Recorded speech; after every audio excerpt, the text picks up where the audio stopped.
Olá, eu sou a professora Ana Paula Gomes. Hoje falaremos sobre gestão de custos focada na realidade do microempreendedor individual, MEI. Então vamos lá.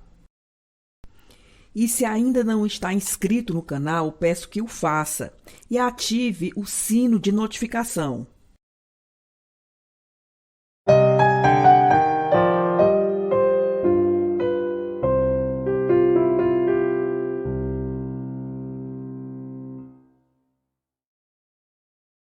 Inicialmente, falemos um pouco do MEI. Significa, como eu já disse, microempreendedor individual. Um profissional autônomo que se cadastrou e obteve um CNPJ, Cadastro Nacional da Pessoa Jurídica. Com esse CNPJ, ele adquire obrigações e direitos de uma pessoa jurídica. O modelo MEI foi concebido com o propósito de regularizar a situação de profissionais informais. Segundo informação obtida no sítio do Sebrae, acesso em 15 de outubro de 2021, para ser MEI é necessário ter um faturamento anual de até R$ 81 mil, o que equivale a até R$ 6.750 por mês, não ter participação em outra entidade empresária como sócio ou titular e ter no máximo um empregado contratado que receba o salário mínimo ou o piso da categoria. Há também obrigações para enquadramento. Não é qualquer atividade que pode se enquadrar como MEI. Há uma lista em que a pessoa procura para ver se sua atividade admite o enquadramento como MEI. De acordo com o Sebrae, eis a tributação fixa mensal do MEI. Comércio ou indústria, R$ 56,00. Prestação de serviços, R$ 60,00. Comércio e serviços juntos, R$ 61,00. São 3 grandes vantagens de aderir na sistemática do MEI. Primeiro, a inclusão previdenciária. Depois, tributação pelo Simples Nacional, que é uma tributação mais acessível. E também não se pode descartar o fato da regularização com CNPJ. Compreendida a lógica do MEI, vamos agora tratar da gestão de custos. Bem, a primeira coisa que o microempreendedor individual precisa saber é distinguir custo de despesa, desembolso e perda. Bem, custo é gasto na produção de quaisquer bens ou serviços. Já despesa significa um gasto não associado à produção. Na verdade, ocorre após a produção, já na fase de venda. Gasto relativo à obtenção de receita é uma despesa.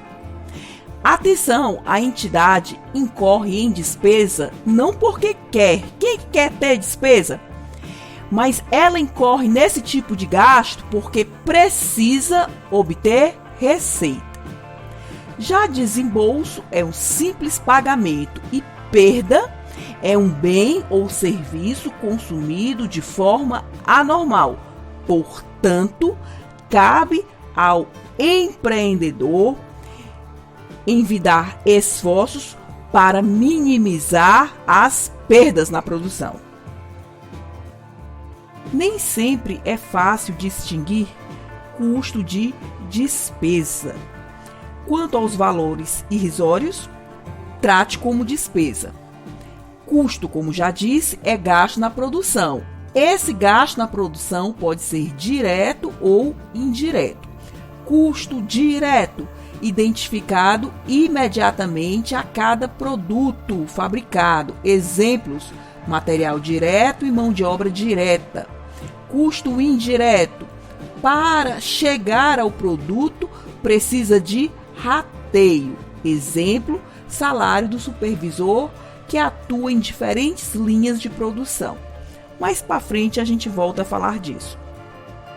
Vamos explicar melhor essa história de custo indireto para você perceber que o assunto não é tão simples assim. Olha só, imagine que determinada organização fabrica 2 produtos, produto A e produto B. Ambos necessitam de energia elétrica. Caso não haja medidores específicos para quantificar o consumo de energia elétrica individual, o gasto de energia com cada produto fabricado, quanto será? 50% para um, 50% para outro, 60% para um, 40% para outro. Está percebendo como essa história de rateio é difícil? E todo critério de rateio tem um quê de arbitrariedade. Você consegue observar isso? Assim sendo, o gasto total do empreendimento é o somatório de seus custos mais despesas, não é mesmo? Outra ideia bem mais gerencial da gestão de custos para MEI é você saber diferenciar custo fixo de custo variável. Custo fixo, como o próprio nome diz, independe do volume de produção. Exemplo, aluguel da fábrica. Tanto faz produzir mais ou menos, que o aluguel da fábrica terá de ser pago. Já custo variável é diferente, depende do volume de produção. Exemplo, material direto empregado na produção. Quanto mais produção, mais material direto. Agora, uma dica gerencial: se possível, o empreendedor deve promover ambiente de custos controláveis, o que nem sempre será possível, mas é desejável o esforço. O que é um custo controlável? Quando pode ser monitorado objetivamente. Esse responsável poderá ser cobrado por desvios não previstos. Outro conceito muito importante é o de custo empatado, ou sunk cost, ou custo afundado. Por já ter acontecido, não deve influir em decisões futuras. Olhar para frente é que se anda.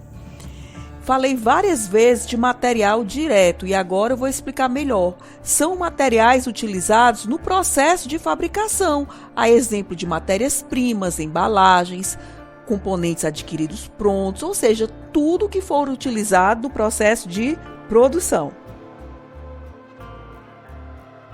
Uma dica para pequenos empreendedores: acumular custos por ordem de produção. Muito comum em caso de entidades que produzem bens sob a sistemática de encomenda. No sistema de custos por ordem de produção, os custos são acumulados em folhas ou registros eletrônicos, que são as chamadas ordens de produção ou ordens de fabricação. O somatório das ordens em aberto totaliza o estoque de produtos em processo.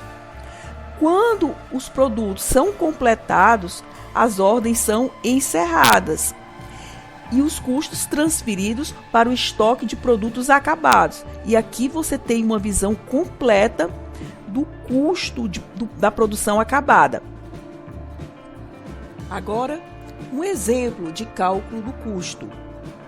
Caso fabricação de pré-moldados, manilhas e estacas, hipoteticamente, matéria-prima e mão de obra direta das manilhas, R$10.000, custos diretos. Matéria-prima e mão de obra direta das estacas, R$7.000, custos diretos. Custo indireto, nesse caso, energia elétrica, R$5.000. Como ratear? Metade para cada produto?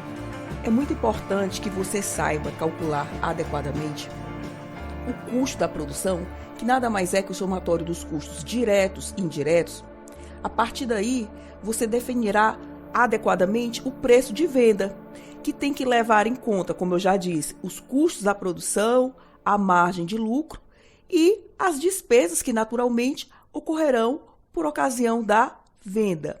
Definir preço de venda não é tarefa fácil. Como eu já disse, tem que levar em conta os custos da produção, a margem de lucro e as despesas que acontecerão por ocasião da venda. Esses produtos fabricados no exemplo necessitam de energia elétrica. Caso não haja medidores específicos para quantificar o consumo energético individual, O gasto de energia com cada produto fabricado, quanto será? 50% para um, 50% para outro, 60% para um, 40% para outro. Todo critério de rateio, portanto, tem um quê de arbitrariedade e deve ser aplicado segundo as especificidades do caso concreto. Tem que ser muito bem estudado. Dicas para os pequenos empreendedores: devem aumentar os níveis de controle, sempre ponderando a relação custo-benefício e procurar reduzir a arbitrariedade dos rateios. E a dúvida que não quer calar: como definir o preço de venda? O certo é que ele precisa equilibrar a condição no mercado, ganhos esperados, valor dos custos e despesas. E esse processo não é simples. Atenção, o preço equivocado pode levar o negócio ao fracasso. Uma ideia a ser trabalhada: custo-meta. Estratégia de gestão de custos, a partir do preço de mercado e da margem de lucro esperada, estabelece um teto para o custo dos produtos ou serviços. A ideia não é o custo a definir o preço, mas o preço a definir o custo. Trata-se de política de gestão de custos extremamente próxima do mercado. É isso aí, pessoal. Paz e bem, fraterno abraço, até a próxima.